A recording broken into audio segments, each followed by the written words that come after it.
The tension in courtroom 6B was almost tangible. Judge Paul Engelmayer, known for his no-nonsense approach and icy demeanor, glanced over the rim of his glasses. "Ms. Bondi," he said dryly, "this argument would be more fitting in a law school debate club than a federal courtroom." The room chuckled. A few reporters scribbled notes furiously, smelling blood in the water. Pam Bondi didn't flinch. She stood tall in a navy blue blazer, one hand on the defense table, the other holding a single folder. Her expression never changed. Calm. Focused. Like she'd been here before, because she had, countless times. Engelmayer leaned back in his chair and let out a short laugh. "I hope you've brought more than rhetoric today." Pam finally spoke. "Your Honor, I suggest you read what's inside this folder before dismissing me again." Engelmayer raised an eyebrow. "Is that a threat, Ms. Bondi?" She smiled, just slightly. "No, Your Honor. Just the law." And with that, she handed the folder to the clerk, who passed it up to the bench. Engelmayer took it with a sigh, as if expecting little. But within seconds of flipping through the first few pages, his smug grin vanished. He paused. Then blinked. Then turned a page back as if to double-check what he had just seen. The courtroom fell into dead silence. Something in those documents had just flipped the entire power dynamic, and everyone felt it. Judge Engelmayer's hand froze mid-turn. He adjusted his glasses, eyes narrowing at the fine print near the bottom of page 3. His lips pressed into a thin line as the color slowly drained from his face. Pam Bondi stood motionless, hands clasped in front of her, watching him unravel. "What is this?" he finally muttered, though the words were more to himself than to anyone else. Bondi answered anyway. "A sealed addendum to the Federal Procedural Agreement signed in 2014. Co-authored by then-Attorney General Holder and Judge Morton Reeves." "You signed it too, Your Honor." "On record." Engelmayer's jaw tightened. "Impossible. That clause was never supposed to surface," Bondi interrupted coolly. "Unless a very specific set of conditions were met. Conditions, like today's abuse of judicial overreach." Murmurs rippled through the courtroom. The clerk leaned in to whisper something to the judge, but he waved her off, flustered. Section 4C, Bondi continued, grants the presiding counsel the authority to file a motion of injunctive override if the judge is in procedural conflict of interest. Which, as of your meeting with the prosecution last Thursday, off-record and undisclosed, you are. Engelmayer looked like he'd been hit with a shovel. "You have no proof of that," he snapped, though the tremor in his voice betrayed him. Pam's voice sharpened. "That's where you're wrong." She turned to the court reporter. "Play the recording." A hidden speaker popped to life. Static, then a familiar voice, Engelmayer's voice. "She's not going to see this coming. We'll box her out before she even gets a hearing." Gasps filled the room. Even the bailiff looked stunned. Pam Bondi calmly leaned back and crossed her arms. "Now, Your Honor, shall we proceed with recusal, or would you prefer I escalate this to the Judicial Conduct Oversight Board?" Judge Engelmayer's fingers twitched as he reached for his gavel, but he didn't strike it. He couldn't. The courtroom was frozen in a kind of collective paralysis, the kind that only follows a devastating revelation. Reporters had stopped writing. Even the prosecution looked like deer in headlights. Engelmayer cleared his throat. "That recording was obtained illegally. It's inadmissible." Pam raised an eyebrow. "Actually, it wasn't. The courthouse security system automatically records all rooms under federal surveillance protocol, including the chambers you used Thursday morning. The DOJ subpoenaed the file this morning." She pulled out a stamped, signed copy of the subpoena and placed it on the table for the record. "Chain of custody is intact. And the content is damning." Engelmayer's hand hovered near his face like he didn't know whether to cover his mouth or reach for water. The gavel still sat untouched. Powerless. Bondi continued, "You attempted to coordinate with the prosecution to suppress exculpatory evidence. That's not just unethical, that's criminal." Silence. Then Bondi delivered the final blow, her voice unwavering, "As per Article 7, Section B of the Judicial Integrity Clause, which you signed, your authority to preside over this case is now suspended, pending full investigation." She looked directly at him, her tone steel. "And as of this moment, I am invoking emergency reassignment." The courtroom stirred like a shaken beehive. From the back of the room, a U.S. Marshal stepped forward, not for Pam, but for the judge. Engelmayer recoiled. "This is absurd. I am the law in this courtroom." Pam Bondi didn't blink. "No, Your Honor. The law doesn't belong to you. It belongs to the people. And today, it just remembered that." The click of polished shoes echoed louder than any voice as the U.S. Marshal approached the bench. Judge Engelmayer slowly rose to his feet, his authority draining away with every step the Marshal took. His lips parted as if to object, but no words came. He looked less like a judge now, and more like a man standing at the edge of a cliff, suddenly aware of the drop. "Sir," the Marshal said firmly, "you're not under arrest. But you are ordered to vacate the bench until further notice. You'll surrender your judicial ID and restrict yourself to administrative access only." A stunned gasp rolled through the room like thunder. Engelmayer hesitated. For a moment, it looked like he might refuse, that he'd let pride drive him straight into a contempt charge. But then his shoulders slumped. He reached into his robe pocket and pulled out his credentials, the card trembling slightly in his hand. He handed them over without a word. Then, with a final glance toward Bondi, one that carried disbelief, humiliation, and just a hint of fear, he stepped down from the bench. Pam Bondi didn't gloat. She didn't smile. She simply turned to the stunned courtroom and said, "Let the record show, corruption wears a robe as easily as it wears a suit. But the law still knows how to clean house." The clerk, still visibly shaken, spoke up. "A temporary judge will be assigned within the hour. Until then, court is in recess." Bang! The gavel finally came down, but not in Engelmayer's hand. Pam calmly gathered her notes.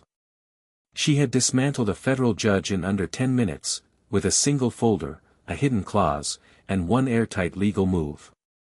But outside, the real storm was just beginning. The moment Pam Bondi stepped out of the courthouse, it was chaos. Cameras. Lights. Shouting voices. Reporters jostled against barricades, some standing on tiptoes just to catch a glimpse. Headlines were already hitting the news feeds in real time. Bondi forces federal judge off the bench, live in courtroom shakeup, legal bombshell, Engelmayer suspended mid-trial after Bondi drops recording, judicial earthquake, Pam Bondi's surprise move stuns legal world, flanked by 2 legal aides, Bondi remained steady, her eyes fixed forward as microphones swarmed her path. "Ms. Bondi, did you come prepared to take down a judge today? Is this part of a bigger investigation? Are more federal officials involved?" She stopped just short of the steps, turned toward the sea of press, and spoke into the frenzy. "This isn't about drama," she said calmly. "It's about accountability. The courtroom is supposed to be the one place where games end and truth begins. Today, we made sure of that. But what happens now?" a reporter shouted. Bondi paused. "Now, we keep digging. Because corruption doesn't start at the bench, it just ends there." With that, she walked away, letting the flashbulbs crackle behind her. Inside the courthouse, staff were scrambling. The Office of Judicial Oversight had already dispatched investigators. Clerks were pulling decades-old files. Cases Engelmayer had presided over were under review, every one of them. Behind closed doors in D.C., panicked calls were being made. Bondi hadn't just embarrassed a judge, she'd exposed a weak point in a system that too many had counted on staying hidden. And she wasn't finished. Because what no one outside that courtroom knew yet, was that Judge Engelmayer's name was only one of the names on that folder. Back in her private office, far from the media circus, Pam Bondi placed the now infamous folder onto a walnut desk and opened it slowly. The name Engelmayer was just the tip of the spear. There were 5 others. Each one stamped with dates, initials, and internal memos, some handwritten, some typed in language carefully crafted to sound routine. But Bondi had seen enough of these patterns to know what to look for. And she had help. Sitting across from her was Caroline Levitt, eyes sharp, already parsing through the second file. "Judge Mitchell in Nevada," Caroline said, tapping a sticky note. "He fast-tracked a suspicious corporate immunity case 3 weeks ago, same law firm as Engelmayer's Thursday meeting." Pam nodded. "That firm's name came up in the DOJ audit last quarter. They've been laundering influence through shadow clerks. Quiet. Precise. Until today." Caroline narrowed her eyes. "This folder, it's not just a legal trap, is it?" Pam shut the cover and met her gaze. "No. It's a map. Of everyone who thought the robe made them untouchable." Silence stretched for a moment. Then Caroline leaned back, arms crossed. "So, what's next?"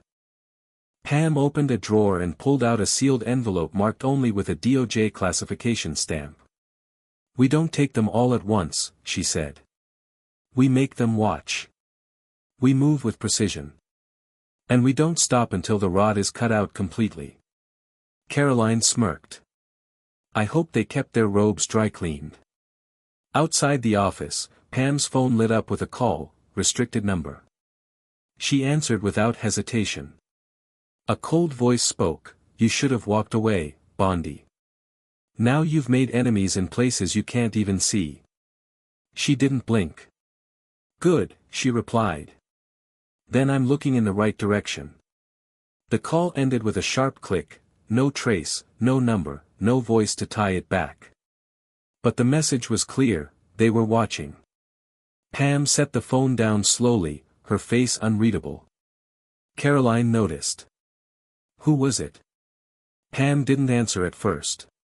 Instead, she turned to the window overlooking the Capitol skyline. "Someone who thought intimidation still works," she finally said. "They don't realize I've been under pressure since before they knew how to manipulate a docket." Across town, things were already unraveling. Inside the Federal Judicial Center, murmurs filled the hallways. Staffers spoke in hushed tones. Emergency sessions had been called.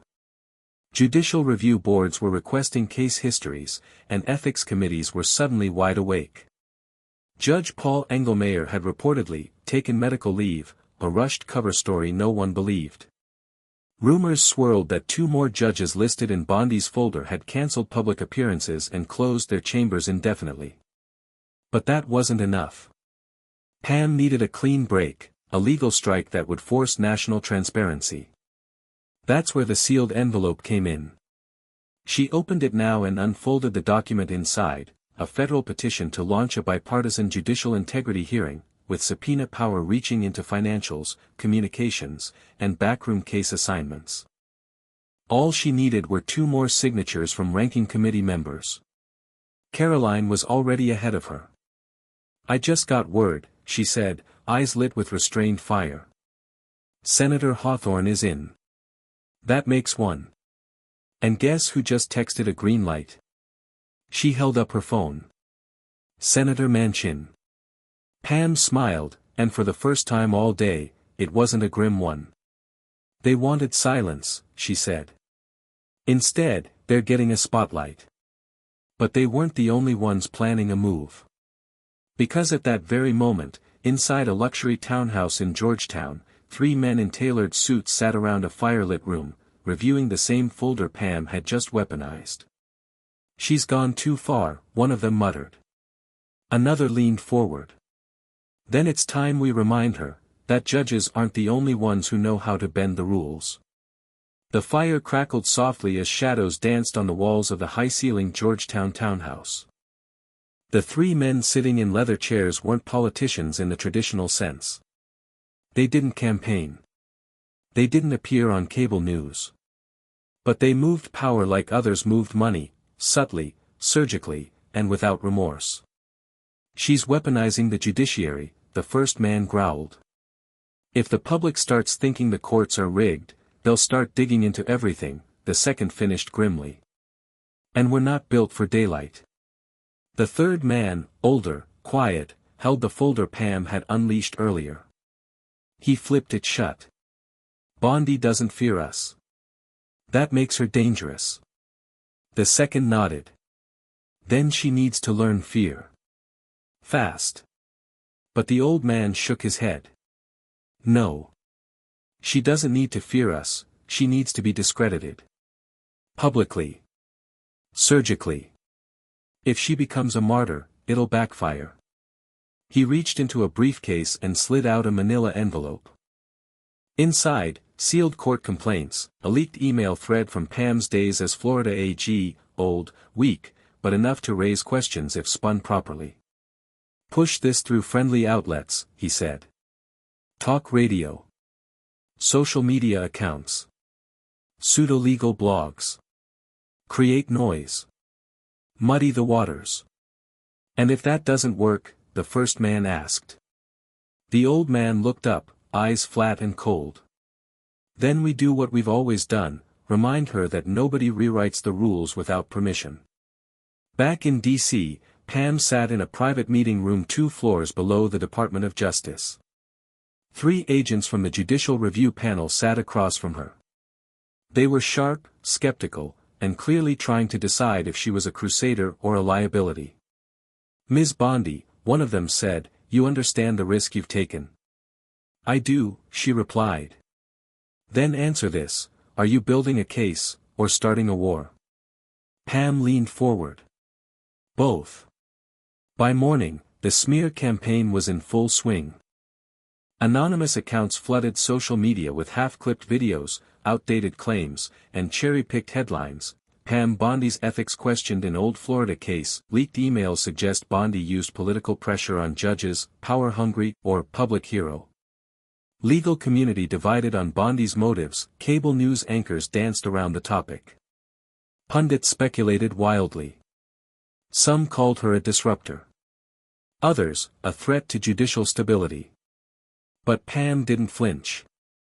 While the noise swirled outside, she stayed locked in strategy meetings with Caroline and a growing team of legal analysts who had seen enough corruption to know the truth when it stared back. Discredit and delay, Caroline said, tossing a tabloid on the table. Classic move. Pam nodded. And predictable. They're panicking. She pulled up an encrypted message she'd received that morning. It was from a federal clerk. Anonymous. But explosive. It read, check case 14 to 8065. Judge K's ruling was ghostwritten by external counsel. I saw the drafts. Someone else was calling the shots. Attached, 2 internal PDFs, metadata confirmed, the files had been altered outside of court servers. Pam's eyes narrowed. We just found our smoking gun. The plan shifted instantly. She wasn't going to let them bury her in headlines. She was going to give them something they couldn't spin. Caroline grinned. We bring it to the Oversight Committee. Pam shook her head. No, she said. We take it to the Senate floor. Live. Under oath. Meanwhile, in a dark corner of the Capitol, the 3 Georgetown power players were scrambling. She's going public. She'll get buried. This time for good. But the old man wasn't so sure. He stared at the breaking headline on his tablet, Bondi subpoena filed, names to be read on Senate floor, and beneath it, a short, ominous sentence, no deals. No redactions. He stood slowly. If she reads that list, he muttered, we all go down. The rotunda was packed. Senators, press, aides, and legal observers filled the chamber with the kind of thick, electric silence reserved for history-making moments. Cameras were locked. C-SPAN ran the feed live. The world was watching. At the center stood Pam Bondi. Calm. Clear. Composed.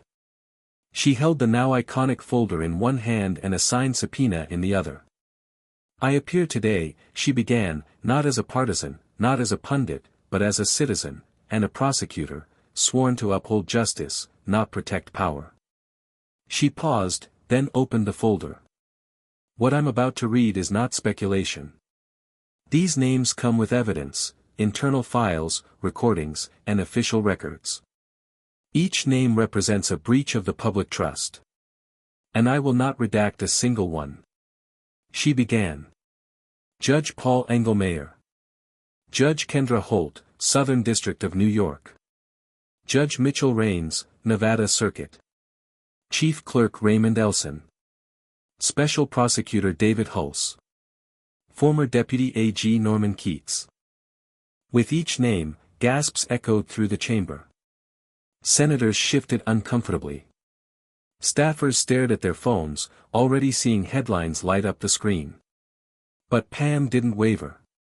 These officials, she continued, collaborated, directly or indirectly, to manipulate the outcome of judicial proceedings, interfere with evidence handling, and suppress constitutional rights. And now, the evidence will be turned over to the Department of Justice, live and on record. She turned to hand the sealed packet to a federal courier. Applause erupted in the back of the chamber, rare, raw, and bipartisan. By nightfall, the fallout was seismic. Federal investigations were opened. 3 judges resigned within hours. Major law firms issued panicked statements. The power structure Pam had cracked now bled chaos from the top down. The smear campaign died almost overnight. Even former critics went silent. But the most telling moment came quietly, 2 days later, when a handwritten note appeared on Pam's desk with no return address. It read, "You just rewrote the rules. Be ready for what comes next. A friend you haven't met yet." Pam folded the note and placed it in her drawer. Then she got back to work.